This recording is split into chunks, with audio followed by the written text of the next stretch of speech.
where we left off, we have Atlas sparring head to head with a corrupted Yarg.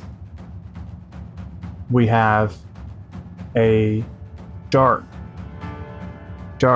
corrupted Frost standing across from our friends, our allies, Ezreal and Kristoff. Behind Frost is the dark and evil elf that has plagued our boys and all of Goarahn.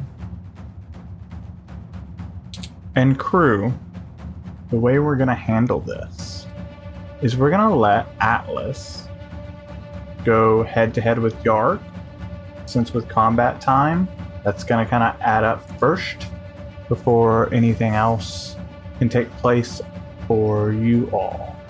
Does that make sense? Excellent. So, Devin. Yes. Atlas, if you will do me the honor and roll initiative. Oh, jeez. It all comes down to this. Oh my god.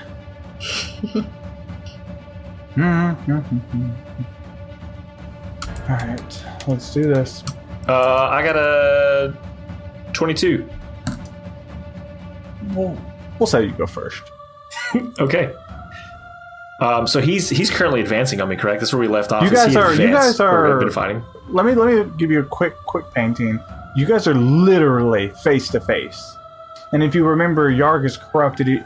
He's like, he's in full armor essentially. You can barely see his face, and he's got a mace in one hand or a morning star in one hand, and then he's got a spade in his offhand.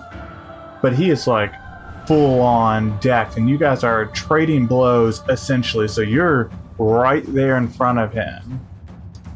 What do you want to do? Okay, so as he's coming at me, I'm at wherever we've been fighting back and forth for a bit. I mean, I'm just gonna, if I'm not already had known this, I'm in rage mode at this point, and I'm going to just simply. This is not the Yarg that I know, and I'm aware of that. He's just a husk for whatever evil resides, and so my goal is to just hopefully end this monstrosity's existence. So I will attempt to attack. Good. Okay, yeah, go ahead. So remember, just roll all your attacks at once.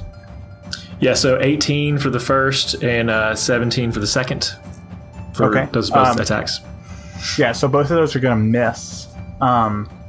So you run up to, or you're like already in the throes of combat, and he just parries your attack. So the first attack comes down strong, and he brings up that morning star, and you kind of like watch as the ground cracks beneath him as you strike down, and then you strike again, and he brings up that spade that like you can tell was one that you crafted that has now been like corrupted and like almost refined by this necrotic energy. But he's able to like deflect your attack, and your axe actually sinks into the ground, and you like watch as like cracks spider through the right side of the bridge that you're on.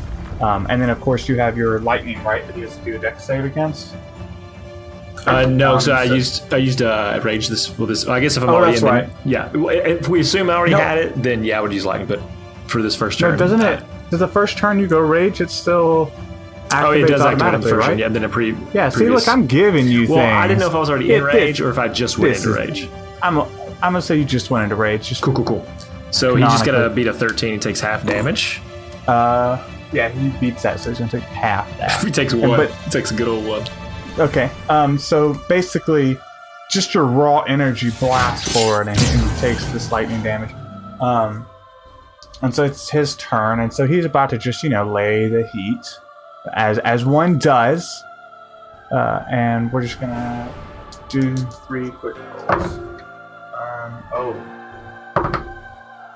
2 of those hits, I think. 20 and a 23. Yep. Okay. So, you're going to take a little bit of damage.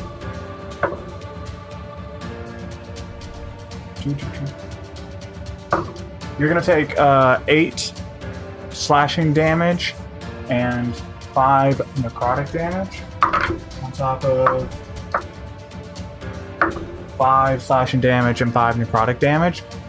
So he like swings around with this morning star that he's got, and you're able to like step backwards, but you don't see the spade coming in. He just hammers you with 2 quick strikes from that spade, and each hit that hits, while you're resistant to these like normal attacks, right? It's that necrotic energy that just bleeds over and you just pours through. And it is your turn. Okay, I'm just going to swing again. I got a 24 and a 26 on this next attack. Oh yeah, both of those connect. Okay, cool. D12. What is your AC? Just on it. 16. Okay. And tell me again the surroundings of the environment. You're that on we're a in. 10-foot wide bridge, and it's just you and him. And on the opposite side is like the archway into the room that they headed into to get towards the final set of doors. I'm going. We're on a bridge. Yep. Wonderful. I don't know if the damage matters. I'll tell you that in a second. What I'd like to do is when I attack him, I'm going to use a special move, pushing attack that I have with my, when I leveled up, Commander is what I took on for the fighting style. When I hit, use a die, add that to my total damage, and then I can push him up to 15 feet away. He's got to do a DC save 16. So if he doesn't get a 16, I can push him up to 15 feet away. What kind of save is it? You said DC. Shoot, I don't know. Let me look at that again. I got it right here. Probably strength. And this is fighter. Is that what you said? Commander. Correct. So other special. Oh, here it is. Pushing attack. It's a strength saving throw. Oh, okay. Yeah, he beats that. Okay, so otherwise, I'm going to do I do 16 damage for the attack, plus a 3 extra, so like it's 20 damage. Gotcha. So here's the thing. Each time you hit him, he quickly hits you back with the spade, and you're going to take 16 bludgeoning damage. No, slashing damage, and you're going to take 6 necrotic damage. All right. And then he needs to save for... Oh, did you use your bonus action on lightning, or...? Yes, I'm going to use that now. So again, he just got to beat that save of a 13.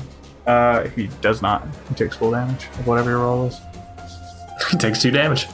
He takes 2 damage, real good. Alright, so he's going to...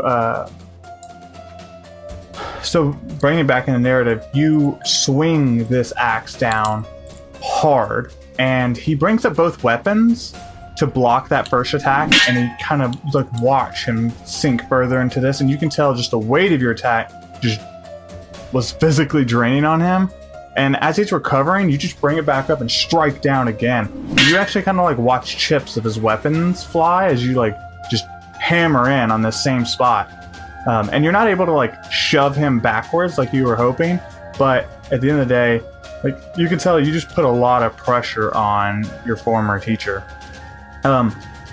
He was able to, as he was like recovering, strike you back with that spade just a few times, one for each attack, and now it's over to his turn. It's not gonna hit. So you see that he kind of like slides that spade down to his belt and then puts both hands on that morning star, and he swings, and you're able to like do the limbo kind of situation back up, and you can like feel the weight of that attack. It's almost like gravity itself was bending to his attack. I would like to use a reaction. I have riposte as one of mine as well. So when he misses with a melee attack, I can use my reaction to expend 1 superiority die and make a melee weapon attack against him. Yeah, go ahead.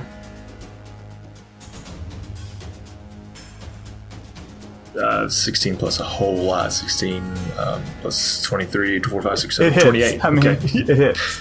Plus a whole lot. That's in fact, if you guys want to know what a whole lot is, it's just like 17 points. Like, it's a lot. It's a whole lot.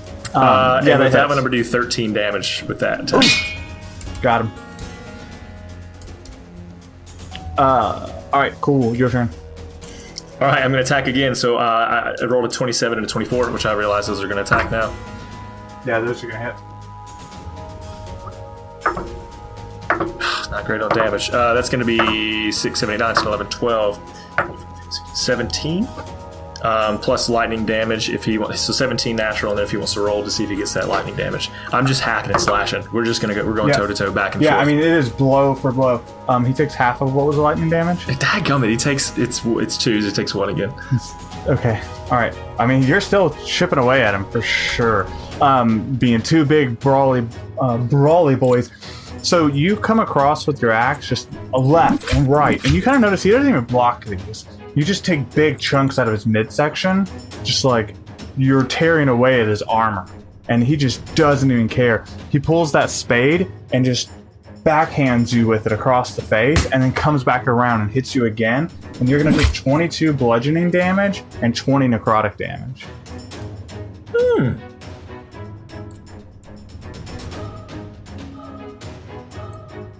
Is there anything else you want to do on your turn? Nope. Okay. How you doing over there, bud? Wait, so he attacked, and now he's going again? I'm confused. So Yep. So every time you hit him with an attack, he's hitting you with his spade. Yeah, he's hitting you with his in offhand. response. Yeah. Yep. Stop it. Stop it. Yeah, exactly. All right, cool. He's bringing down another flurry of blows on you, bud.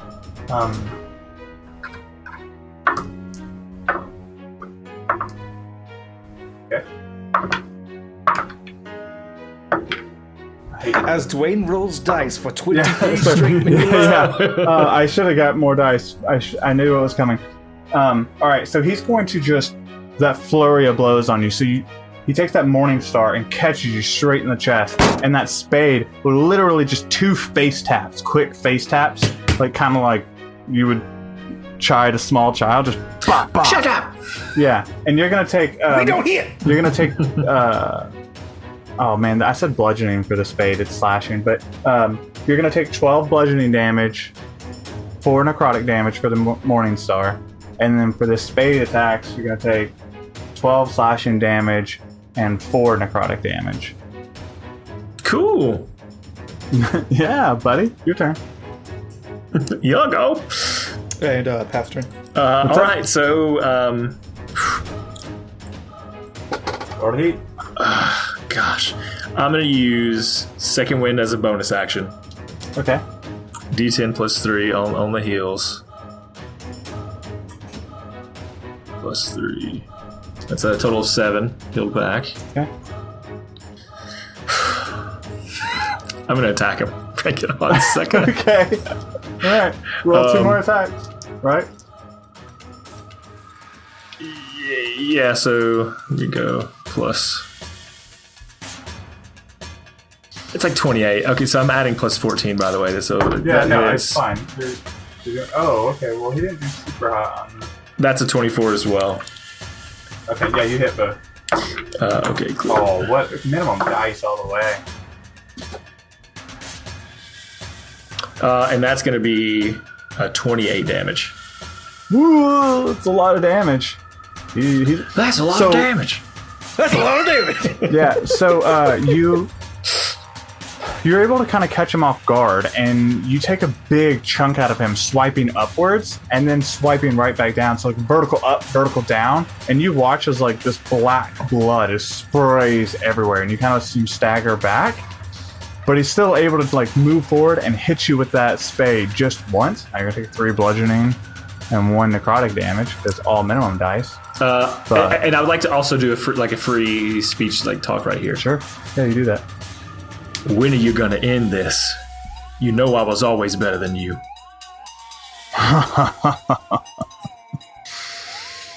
Insolent whelp! And then he's going to attack because it's his turn. Yeah, that's going to hit. I just want to say that Bruiser Boys and Insolent Whelp are both 2 tracks off my Yep. EP on iTunes. Okay, so he kind of drops that spade to his side again, and he swings with that Morning Star, and it connects this time, and you feel the weight that he was intending to bring the first time, and you're going to take 20 bludgeoning damage and 24 necrotic damage.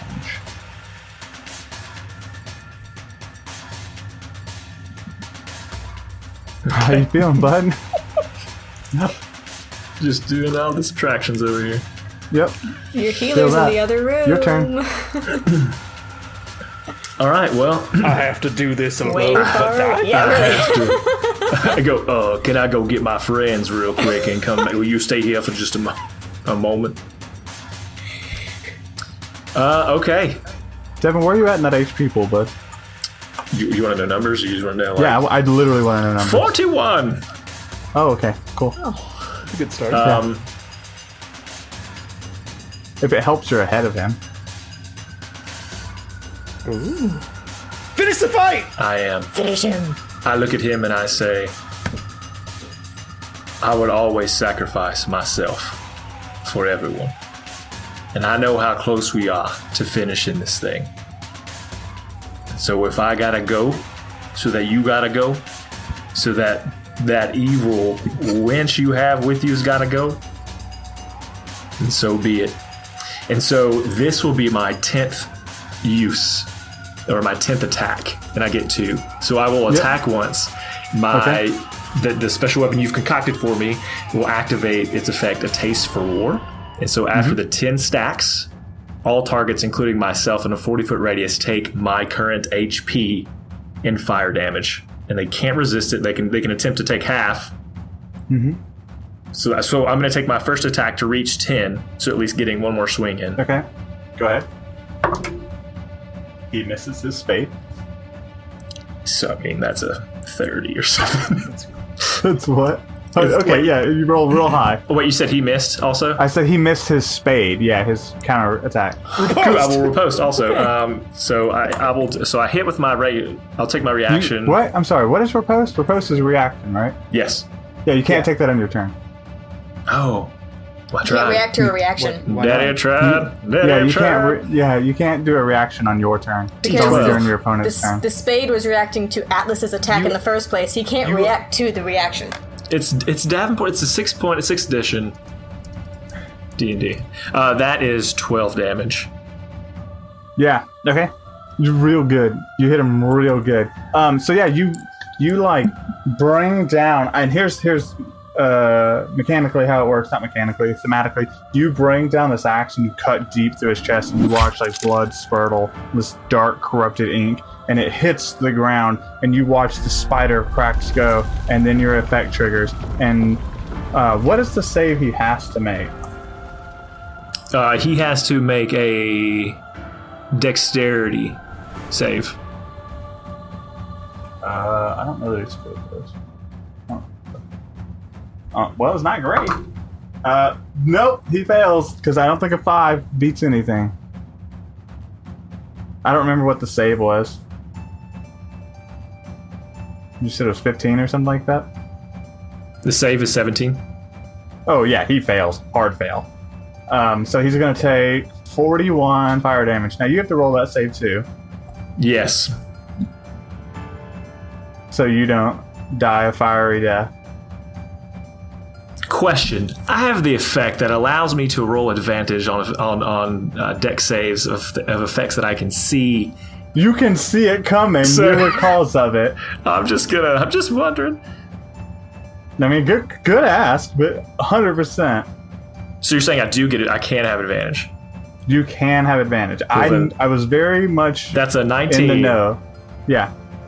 I was very much in the know when I designed that weapon. Like, it's meant to be dangerous, but as long as you're like you and not wearing heavy armor, you're okay. So yeah, when you hit, there's this explosion of lightning and fire that radiates out from your weapon, and you kind of watch as like Yarg, you can kind of see his form in the fire at first, like as it's burning away at your skin, and like it's not nearly as bad for you because of the armor. It still hurts like a motherfucker. But like you can just watch as Yarg is just slowly turned to this skeletal frame, and like his like flesh is like melting off the bones and kind of falling down, and you kind of see him crumple and fall, and the only thing that's left of him is like melted armor, but still a very real, very sturdy spade, the original, non-corrupted. And Devin, Atlas, as this fire washes over you and the pain just sears in your face, you have a vision.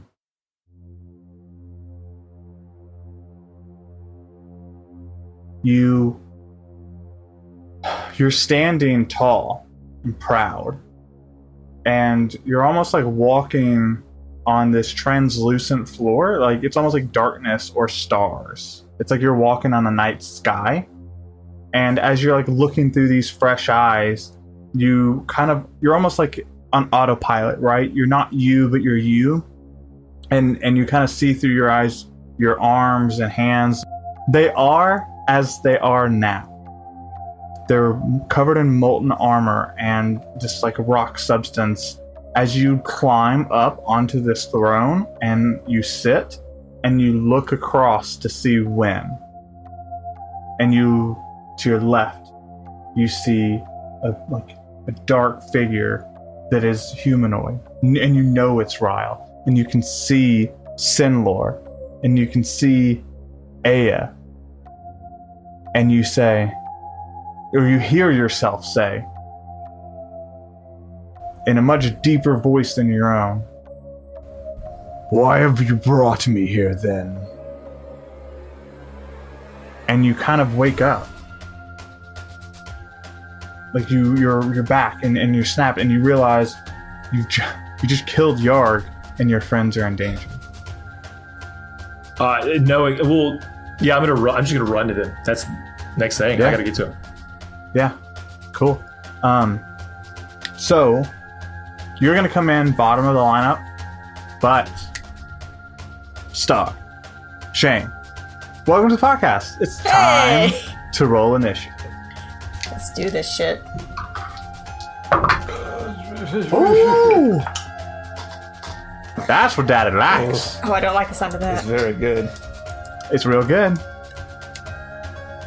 Oh, I got a dexterity bump off that last level too. Merry Ooh. Christmas to me. That's a dirty 20. Ooh. Star, how we doing? It's 15, which is not the best I can do. All right. Ooh, I think she. Yep. Yes. Excellent. Okay. And I just want to remind everybody that the evil elf here is Dragon Bait's NPC. She's the one who brought it in. I don't think Sybil I've ever- Dragon Bait. That is Her name. She's got a cool name, right? Sybil Dragon Bait. Is her Oh, name. that's her name. Oh, her last name Dragon. Nice. Yep. That was what she requested. All right. Oh, well. We're gonna take her down. Alrighty then. So, you guys kind of get in that combat mode, and you can hear Atlas like in the distance, like 100 feet back, as the corruption happens. And you have Frost standing 5 feet in front of Sybil, and you guys are 60 feet back, I think. I think that's what we specified. Yeah. Yeah, because I know for sure Kristoff is, because he ran up and did telekinesis. So he's 60 feet, and I'll say, unless you want to say differently, Star, that Ezreal is 10 feet behind him, unless you want to be right next to him. 10 That's up to feet you. I behind don't- is fine. Okay, yeah, you take that hit, my dude. You're gonna want to be. Yeah, first. Bad things are about to happen to Kristoff. Well, yeah. First up is the corrupted Frost, and you kind of see this sunken, like very hollow, like form that of Frost, and he kind of like shambles forward 5 feet, and he raises up his right hand, and you kind of see him kind of struggling with like his very actions, and then you see like this thin green ray like spark forward towards you, and I need you to make a dexterity saving throw. Kristoff.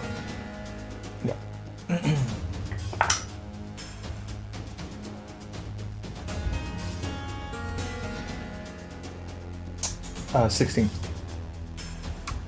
You son of a bitch. Okay.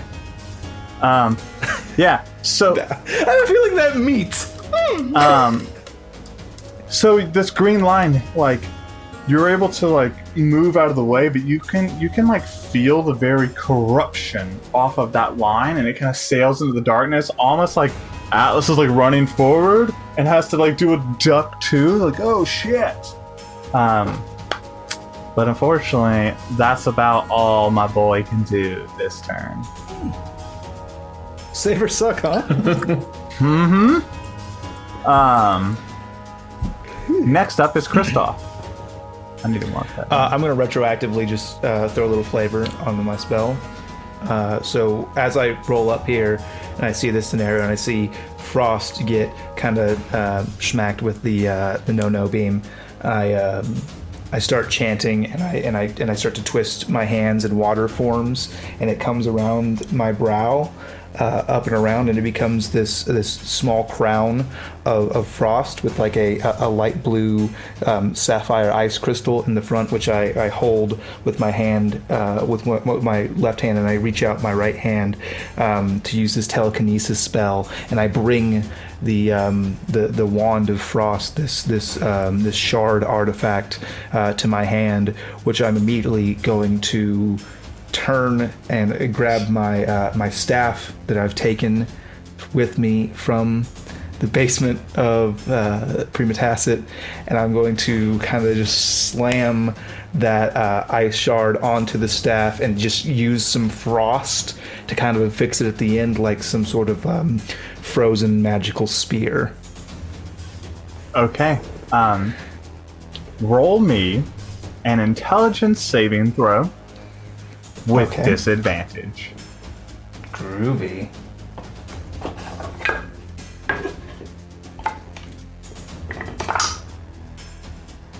That's really natural 20 and an 18. I have a +0. Okay. So, first and foremost, Thank you, Lawful Stupid. I want you to go ahead and write this down. You have Kristoff is dead. Kristoff is dead. You have Finally used these two very powerful items successfully.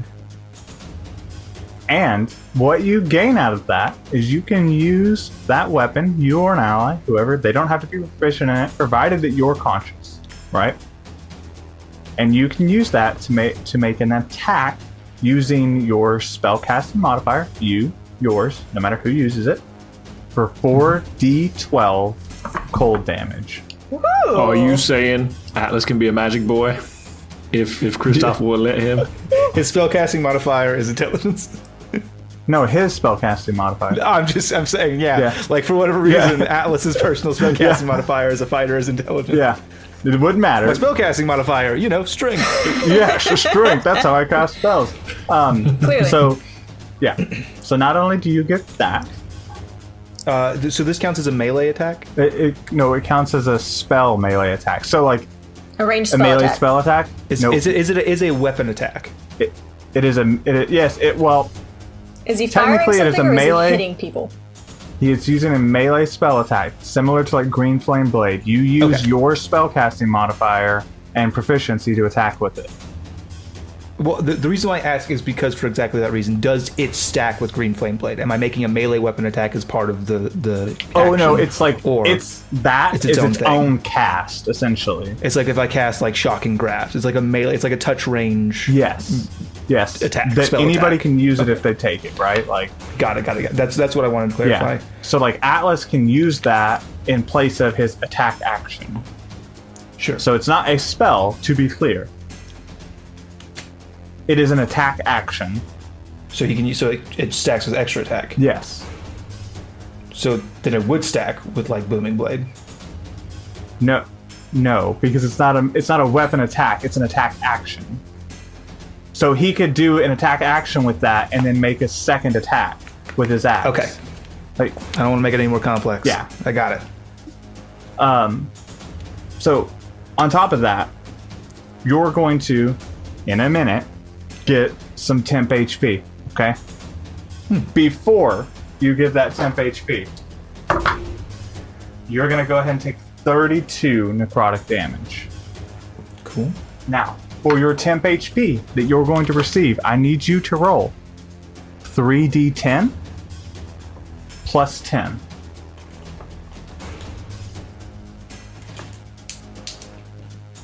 I have that in AD10. All right. That's amazing. 10, 9, 4 is 23. Plus 10 is 33. So you basically Almost evened out. Yeah, you got one extra out of that. So that's what you did. You fused those two weapons together. For my bonus action, I would like to do the individual features of this weapon still do Yes. the thing? Okay. Then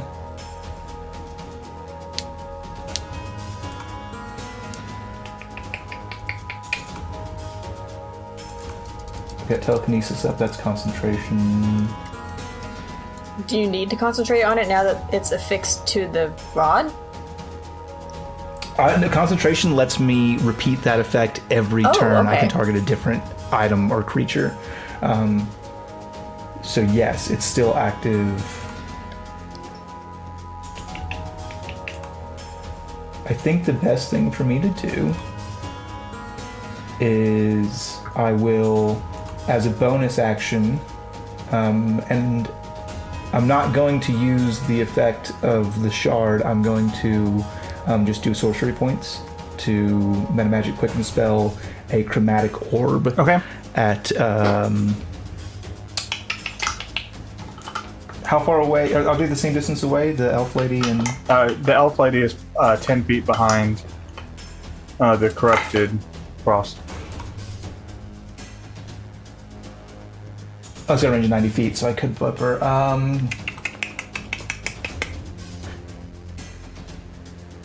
Oh man, I do not know. I do not know on this one. Can you set the stage real quick? Can you tell me my environment?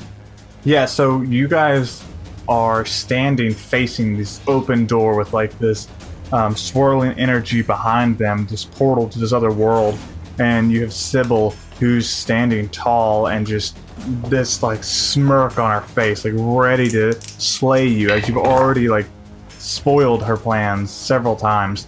And you have a corrupted Yarg who's like sunken in and almost like you can tell there's an internal Frost. There's like this internal struggle to like move and fight, and there's this big, and you're on another long bridge. It's like 20 feet wide. I think that's what we set the stage for last time. I apologize if there's a continuity error there. In my head, it's just a big bridge. And darkness meets each side of the bridge, and further down is you guys, and then past that is Atlas, like running full speed choo-choo train towards you guys with the archway at his back. Cool. I'm gonna go for Sybil then. All right, and that's a ranged attack, right? Ranged spell attack. It is. Okay. Rolled a 16, and then my spell attack is +2 because I've got the thing, so that's +10. So Yeah, we're 26. gonna say that hits. Okay, and I'm choosing cold for my chromatic orb. And so what I'm going to do is I'm just going to point this newfound spear, and just this ball of ice energy starts to coalesce right at the tip of it, and I just fire it off, and it's going to do 8, 13, 16, 30 damage, 30 points of cold damage. Ooh, boy. Yeah, so you fire this chromatic orb, and this almost like large beach ball sized bolt of ice flies across, leaving like trails of ice and wisp of cold like wind as like Yarg kind of like shanters. Frost. He like kind of stumbles to the left. Avia. Ilaria. Alien. Ilaria. Strike, and you see Sybil not even see it coming in time and just takes the hit, and you watch ice and snow just kind of pour past her as it like drenches her and then fully engulfs her chest, and she roars out in pain. Ah! And do you have anything else? No, it's my turn. That was your turn? Okay. Next up is gonna. I believe the last cool thing I said to her was, "I'm gonna get you a new fucking bracelet." I don't remember. I think that's from last episode. So if I didn't say that last episode, I'm gonna get you a new fucking bracelet. Okay.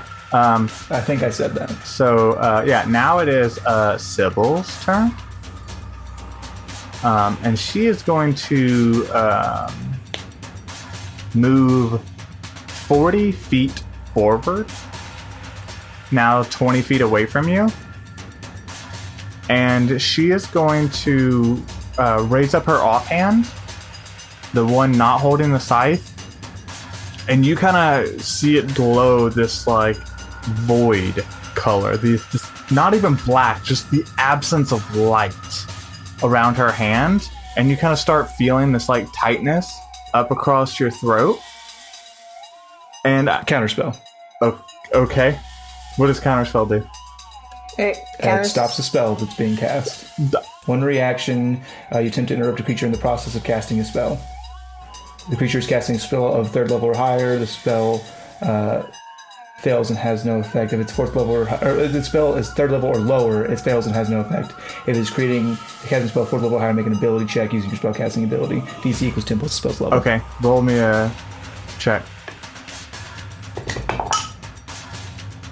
19. You succeed. So you use your reaction to like counter this spell. Why don't you describe what that looks like for you?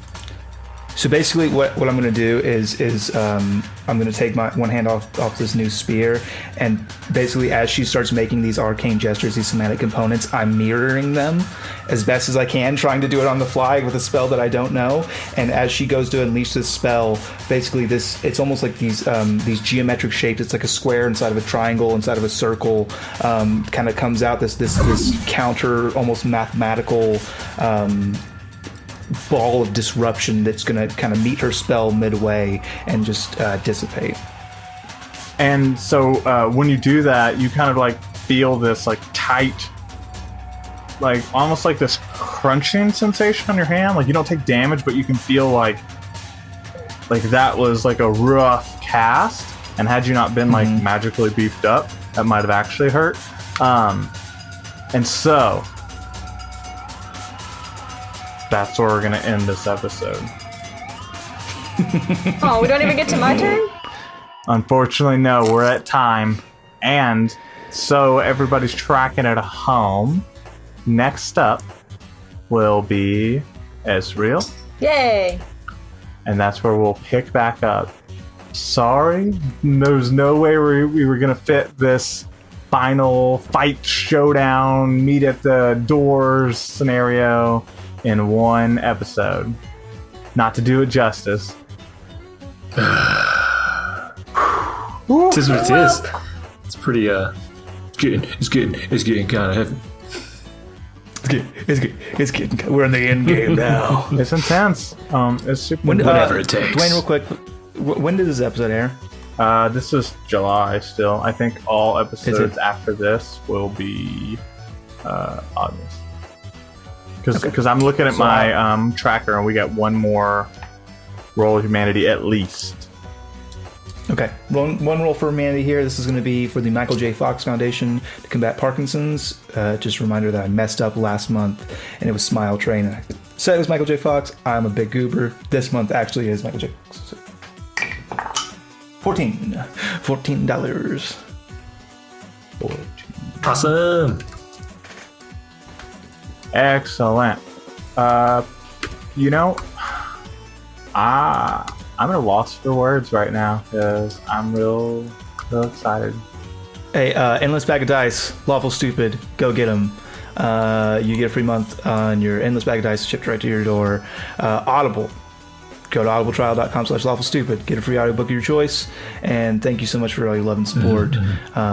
No one has used the hashtag StupidCast since last we recorded, so I don't have to sing anybody's name or song about them and their champions. But gosh, if you wanted to, we're coming close to finale time, and how cool would it be if during the finale of Lawful Stupid, I had to sing your Twitter handle, whatever the hell it is. Just in the middle of the fight, just as you're casting. Just like, Yeah. I don't know what we're gonna do. Somebody call Bonerfucker832. I assume that's what your Twitter handle is. Bonerfucker832. Sorry. That guy. Perfect.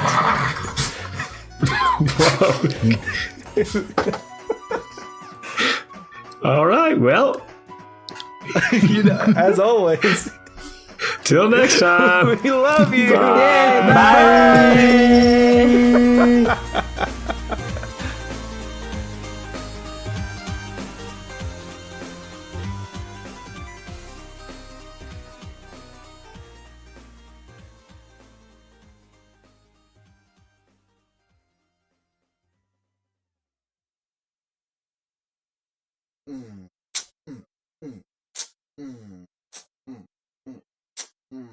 Yeah, you are great.